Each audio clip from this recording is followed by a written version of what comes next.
À 25 ans, Astrid Bergès-Frisbé poursuit sa carrière cinématographique après une prénomination au César du meilleur espoir féminin en 2010 avec le film Un barrage contre le Pacifique. Cette dernière apparaît dans La fille du puisatier à côté de Daniel Auteuil, mais incarne aussi une sirène dans Pirates des Caraïbes. Parallèlement, elle poursuit sa carrière de mannequin pour une ligne de prêt-à-porter britannique. C'est avec Émilie Cazenave, comédienne, que pour Cinéphile TV, nous avons eu une interview exclusive à Beaucaire organisée par Tête à Clap, qui s'occupe du festival de cinéma dans cette ville.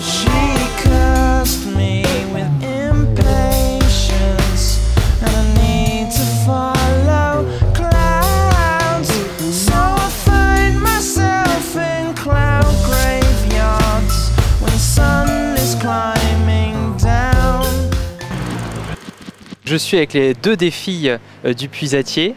Est-ce que vous pouvez nous décrire un peu votre parcours toutes les deux? Mon parcours, moi j'ai voulu être comédienne assez tard, parce que j'avais aux alentours de 18 ans. Suite à la mort de mon père, en fait, j'ai pris cette décision-là. Et du coup, j'ai fini mon bac. C'était très important pour moi. Et juste après mon bac, je me suis un peu enfermée dans des écoles d'art dramatique à Paris. J'étais montée 2 ans auparavant à Paris, par moi-même en fait. Donc, et en fait, j'ai commencé à travailler assez vite puisque j'ai décroché un rôle sur Internet, et ce qui m'a permis de concrétiser avec un agent. Et du coup, depuis, ça fait 5 ans. Et j'ai réussi à travailler assez régulièrement. Voilà. D'accord. Et Émilie? Alors moi, ça a été assez tôt, puisque j'ai commencé à jouer dans une troupe d'enfants acteurs à l'âge de 8 ans. Et donc, pour ce que je disais tout à l'heure, j'ai su très rapidement qu'on gagnait de l'argent en jouant, et je trouvais ça super. Donc j'ai décidé d'en faire mon métier. Voilà, à l'âge de 10 ans, je savais que je voulais faire ça. Donc j'ai terminé mon parcours scolaire normalement. Puis pareil, je suis montée à Paris ensuite. Et puis j'ai intégré diverses écoles, le théâtre de Chaillot, l'école du théâtre de Chaillot, et ensuite le studio d'Asnières. Et après, moi, j'ai beaucoup fait de théâtre, et j'ai tourné un petit peu pour la télé. La fille Puisatier, c'est vraiment mon premier film. Voilà. D'accord, vous venez pour le Téléthon, c'est important pour vous?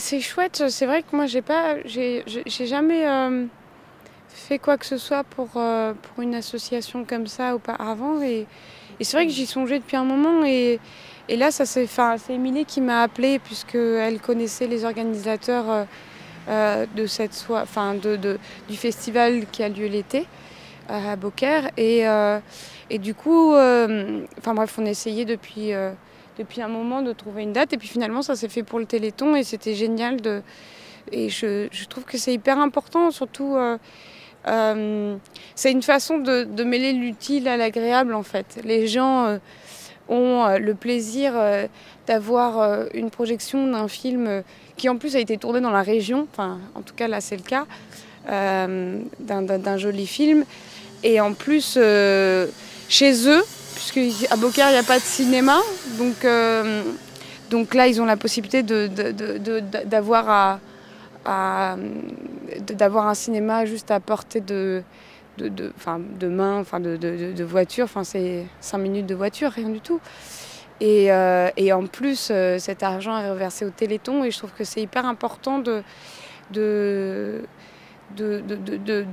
pas oublier justement ces associations en temps de crise, où voilà, où le moindre euro compte, et donc c'est vraiment chouette, parce qu'on a l'impression de se déplacer pour les gens, mais aussi pour cette belle cause, et c'est important qu'elle existe, et voilà. Émilie, comment il était Daniel Auteuil comme réalisateur? Très humain. Enfin, en tout cas, avant d'être un réalisateur, ça reste une personne, et du coup, effectivement, c'est quelqu'un qui a la carrière qu'il a eue. Enfin, qu'il a encore. Non.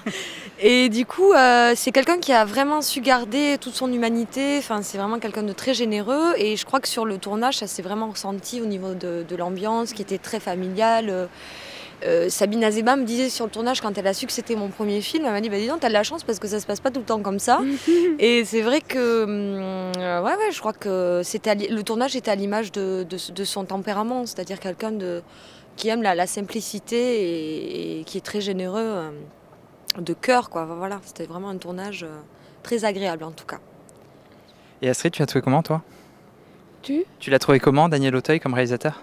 Daniel, c'est avant tout un acteur.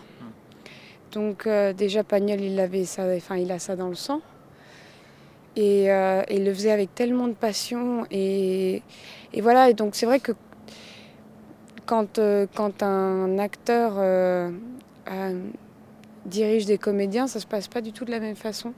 Puisqu'il le fait de façon très fluide et très... y a pas de, il va vous laisser libre, ça va se faire de façon très simple et très agréable. Et il sait tout de suite ce qu'il veut en plus. Puisque lui, il a déjà intégré le scénario, etc., tous les personnages exactement, un peu... il a déjà un vrai ressenti de comédien avant tout. Donc ça va être... C'est extrêmement agréable et c'est vrai que à côté de ça, Daniel est une personne d'une simplicité, d'une générosité. C'est quelqu'un de très humble et c'est quelqu'un qui s'est entouré de tous les techniciens qu'il a choisis sont des gens avec qui il avait un lien affectif d'avant de plusieurs films. Le chef opérateur Jean-François Robin, il avait fait les films de Claude Sautet avec lui. Le chef Machineau, il avait un surnom, Buffard, Bubuffle. Il avait participé à Jean de Florette. Donc c'est des gens qu'il a appelés tout de suite. Et donc il y avait comme ça une ambiance ultra familiale, ultra chaleureuse. Et Daniel est quelqu'un qui travaille vraiment dans le respect. Et donc du coup cette équipe était là. J'ai jamais vu une équipe aussi intégralement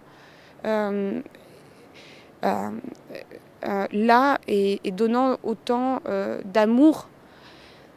Il faisait absolument tout ce qu'il pouvait et Daniel le rendait vraiment bien.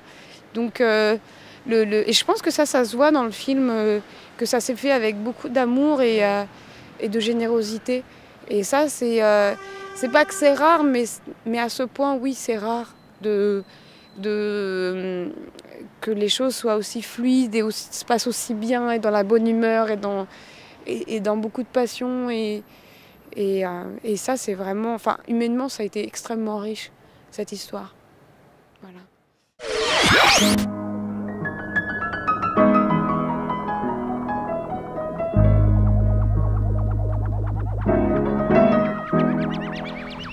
Conversations by the pond. I wonder if they're still going.